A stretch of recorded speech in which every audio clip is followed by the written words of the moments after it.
안녕하세요, 여러분. 미래의 한국어 미래입니다. 오늘도 제 팟캐스트를 들으러 와주셔서 정말 감사합니다. 오늘 이야기할 주제는 한국의 미용실에 방문한다면인데요. 혹시 이번 영상이 조금 쉽게 느껴지신다면 같은 주제의 토픽 5, 6급 레벨 영상이 바로 내일 올라올 예정이니까요. 하늘색 썸네일의 영상도 봐주시면 좋을 것 같습니다. 사실 저는 머리카락이 정말 빨리 자라는 편이거든요. 게다가 지금 제 머리 스타일이 아주 짧은 숏단발이라서 조금만 관리를 안 하면 금방 덥수룩해져요. 그래서 저는 적어도 두세 달에 한 번은 꼭 미용실에 방문한답니다. 그러다 보니 미용실에 대해서는 할 말이 정말 많아요. 오늘 제가 한국 미용실의 특징부터 예약 꿀팁까지 다 알려드릴게요. 먼저 한국 미용실의 종류를 좀 알아볼까요? 미용실은 크게 두 가지로 나뉘는 것 같아요. 첫 번째는 길거리에서 자주 보이는 유명한 브랜드들, 일명 프랜차이즈 미용실이에요. 이런 곳들은 인테리어가 아주 화려하고 서비스가 정말 체계적이죠. 들어가자마자 가운을 입혀주고 짐을 보관해주고 음료를 물어보죠.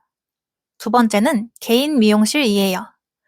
원장님 혼자서 운영하시거나 한두 명의 디자이너가 있는 작은 곳들이죠. 그런데 여러분, 요즘은 어떤 미용실이 대세인지 아세요? 바로 1인 미용실이에요. 왜 1인 미용실이 인기일까요?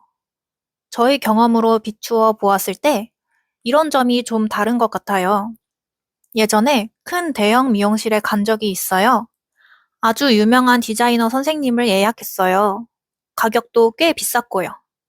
그런데 막상 자리에 앉으니까 그 선생님은 제 머리 스타일 상담만 딱 5분 하더니 가버리시는 거예요. 그리고 실제 머리를 감겨주고 약을 바르고 드라이하는 건 다 연습 스태프분들이 하시더라고요. 물론 스태프분들이 열심히 하시지만 저는 내심 나는 이 디자이너 선생님의 기술을 보고 돈을 낸 건데 하는 섭섭한 마음이 들 때가 있었어요. 하지만 1인 미용실은 달라요. 예약한 시간 동안은 오직 나에게만 집중해 주시죠. 처음부터 끝까지 원장님이 제 머리를 책임져 주니까 훨씬 더 대접받는 느낌도 들고 결과물도 만족스럽더라고요. 여러분도 나중에 한국에 오시면 꼭 1인 미용실을 한번 경험해 보세요. 자, 이제 미용실을 골랐다면 어떻게 가야 할까요? 옛날에는 그냥 길 가다가 지금 머리 자를 수 있어요? 하고 들어가도 되는 경우가 많았어요. 하지만 요즘은 거의 대부분 100% 예약제인 곳이 정말 많아졌답니다. 특히 인기 있는 곳은 일주일 전부터 예약이 꽉 차 있기도 해요. 예약 없이 그냥 갔다가 죄송합니다. 오늘은 예약이 마감되었습니다. 라는 말을 듣고 당황하며 돌아 나오는 분들을 본 적이 있어요. 그런 슬픈 일을 겪지 않으려면 어플을 활용해야 합니다. 가장 대표적인 건 네이버 예약이에요. 네이버 지도나 포탈에서 미용실을 검색하면 바로 예약 버튼이 보여요. 여기서 디자이너별로 시술 가격이 얼마인지, 어떤 스타일을 잘하는지 미리 확인할 수 있죠. 그리고 카카오 헤어샵이라는 어플도 정말 많이 써요. 예약을 하면 좋은 점이 또 하나 있어요.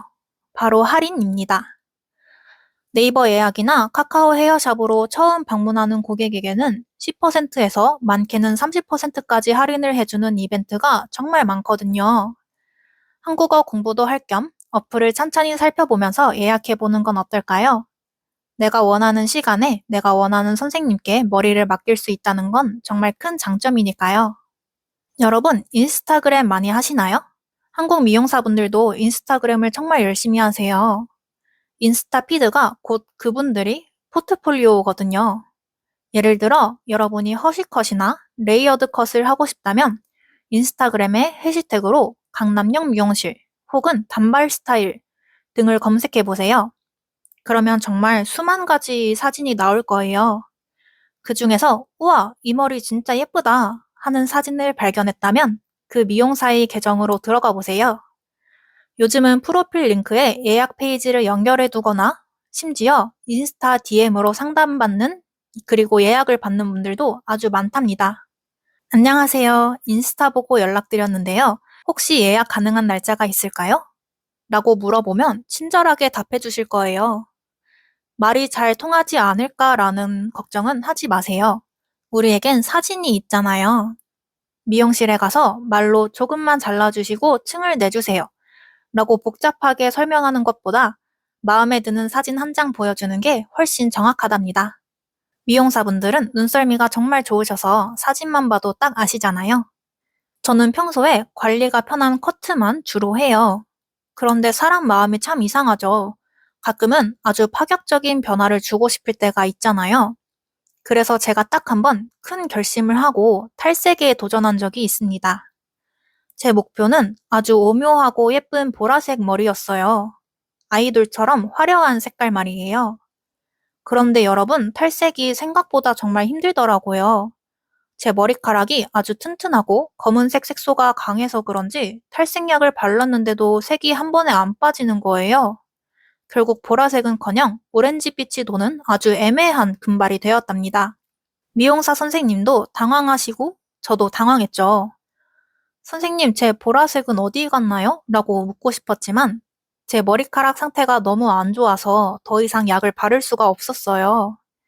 결국 저는 한동안 색이 빠지다만 금발로 다녔어요. 그런데 더 큰 문제는 그 다음에 일어났습니다. 머리카락은 매일매일 자라잖아요.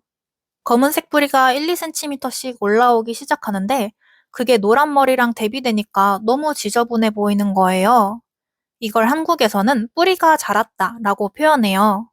결국 저는 지저분함을 견디지 못하고 다시 검은색 염색약으로 싹 덮어버렸답니다.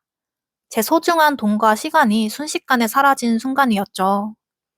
탈색 실패 후에도 저는 가끔 집에서 셀프 염색을 하곤 했어요. 요즘 마트나 올리브영에 가면 염색약이 정말 잘 나오거든요. 거품 타입도 있고 크림 타입도 있어서 혼자서도 쓱쓱 바르기 편해요. 저는 주로 차분한 갈색으로 염색을 자주 했는데요. 이것도 문제는 역시 뿌리였어요. 한 달만 지나도 거울 속에 검은 머리가 빼꼼 고개를 내밀거든요. 그러면 또 뿌리 염색약을 사서 발라야 하죠. 이게 은근히 스트레스더라고요. 저는 결국 그 귀찮음을 이기지 못하고 다시 제 원래 머리색인 검은색으로 정착했답니다. 한국 미용실에 가면 기분 좋아지는 서비스가 하나 더 있어요. 바로 음료와 간식 서비스인데요. 물론 저는 30분이면 끝나는 커트만 주로 해서 자주 받지는 못하지만 파마나 염색 혹은 머릿결을 좋게 만드는 클리닉을 하면 시간이 2~3시간씩 걸리기도 하잖아요.